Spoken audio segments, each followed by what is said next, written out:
waxaan ku bilaabanayaa cabashooyinka la xiriira doorashooyinka ka qabsoomay meelo kamid ah dalka ayaa ka imaanaya musharaxiinta iyo odayaasha qabaa'ilada qaarkood intaas waa ka wada dheregsanahay waan ognahay cabasho ma dhamaanayso laakiin waa inaan u feejignaana aan la soconnaa cabashada waxay tahay saad la socoteena habraaciya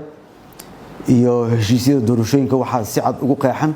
in hufnaanta doorashada ay saldhig u yihiin saddex arrimood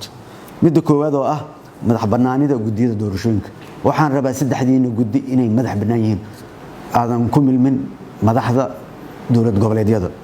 waxaa kaloo jirto ilaalinta habraacyada doorashooyinka waxaan sameynay madasha oo dowlad goboleedyada iyo xafiiska ra'iisul wasaaraha habraacyo lisku waafaqay oo la saxiixa ayaa yaal cid ka sarreyso ama ku xadgudbi karta ma lahan waxaa kaloo nalooga baahan yahay cadaaladda iyo xalinta khilaafaadka markasta waxaan u taagannahay cadaaladda laakiin cadaaladda waa in la maraa wadadeedii wadadaas markii la maro ayaa guddiga khilaafaadka xalinta khilaafaadkana ay xalinayaan ay marsiinayaan wadada ku waajibka saad la socotaan mas'uuliyadda ilaalinta hufnaanta doorashooyinka waxaa ka mid ah ilaalinta madax bannaanida gudiyada doorashooyinka waxaa ka mas'uul ah madaxda gudiyada doorashooyinka waa in aysan cidna ka aqbalin faragelin siyaasadeed hadday tahay siid hadday tahay fiid hadday tahay khilaafaadka faragelintaas siyaasadda meel ay idinka soo gasho ma lahan waa inaad u hoggaansanaataan keliya habraaca iyo xeerarka doorashooyinka loo dejiyo oo aad haysataan iyadoo qoraal ah soo maahan madaxda dowlad goboleedyada waa in ay gudiyada ku dhiirigeliyaan in doorashadu u dhacdo si hufan kuna shaqeeyaan madax bannaani taas waa waajib saaran madaxda dowlad goboleedyada ilaalinta iyo korjoogtaynta ku dhaqanka iyo hirgelinta habraacyada doorashooyinka waxaa ka mas'uula guddiga heer federaal ee hirgelinta doorashooyinka waxaana waajib ku ah in ay hubiyaan in gudiyada doorashooyinka ee heer dowlad goboleed ay ku shaqeeyaan habraacyadii lagu heshiiyey wixii ka qaldamaana ay saxaan waa waajib saaran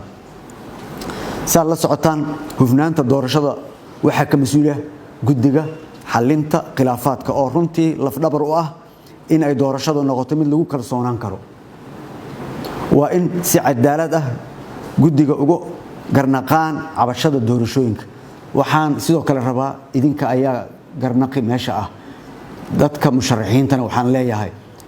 meediyaha la tago ama raadiyo laga soo hadlo ama Twitter ama Facebook wax lagu soo qoro ma ahan hab dacwo loo soo gudbisto dacwada nidaam iyo habraaci leedahay diyaar ayaan u nahay haddaan nahay dowladii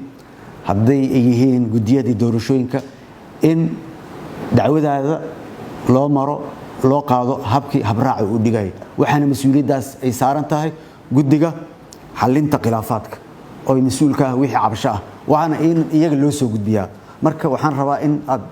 u sheegtaan markasta musharaxiinta cusub oo soo damcaya soo dalbanaya kuraasta cusub oo mustaqbalka imaanayso oo wiigga ka xiga soo gudbinaya idinka waajib ayaa idinka saaran in aad u fasirtaan waxa ay yihiin iyo habka ay u marayaan habraacaas xalinta khilaafaadka iyadoo la tixgelinayo arrimahaas aan soo sheegnay waxaan farayaa dhammaan gudiyada doorashooyinka ee heer federaal heer dowlad goboleed in ay ilaaliyaan madax bannaanida doorashooyinka iyo ku dhaqanka habraaca doorashooyinka waana in ay ogaadaan in lagula xisaabtamayo wixii musuqmaasuq ah oo ay ku kacaan aniga ka ra'iisul wasaare ahaan marna ma aqbalay wax musuqmaasuq ah hadday tahay guddiga doorashooyinka ee heer dowlad goboleed hadday ku milmaan madaxda marna kama yeelayno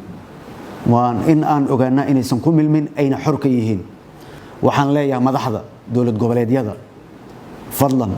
fadlan doorashadan waa inay noqotaa doorasho hufan waa inaad ilaalisaan madax bannaanida doorashada oo ay mas'uuliyaddeedu tahay gudiyadii aan soo sheegnay oo ah heer dowlad goboleed heer dowlad federaalka ah iyo guddiga xalinta khilaafaadka saas ayaan u sheegayaa madaxda dowladaha xubnaha ka ah dowladda federaalka waa mahadsantihiin mar kastana waa idin garab taaganahay wabillahi tawfiiq